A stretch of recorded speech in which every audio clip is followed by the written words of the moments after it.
伫网络买卖毒品有一款手法，甲个毒品带伫一个所在，爱买到的人去找。高雄市刑警大队伫11月底，嘛伫林武一个公园掠到一个姓陈的摇头，佮出动掠毒犬来找毒品，是计共找到200多支的大麻粉。一听到教官指令，掠毒犬扣拿就随世界片。高雄市刑警大队甲保三总队合作，在1月底带掠毒犬来到仁武一笪公园咧找毒品。一找到位，扣拿2支脚就开始绕土，连面就找到摇头藏伫咧土地毒品。规工落来，拢总找到200多支的大麻粉弹。Yes, good boy. Yes, good. 搞呢？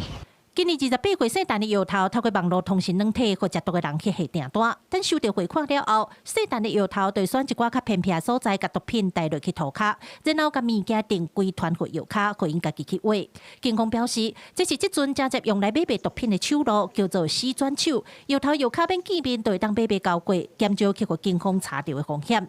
这个摇头说，因为毒品藏伤济大，家己也记袂清，所以才出动掠毒犬来斗三工。得知陈姓犯嫌在公园里面的多处埋藏毒品，本队随即申请宝山总队缉毒犬的支援，经由姓名可乐的缉毒犬的协助，我们在公园内查获多处以及挖掘到多处的大麻烟弹等毒品。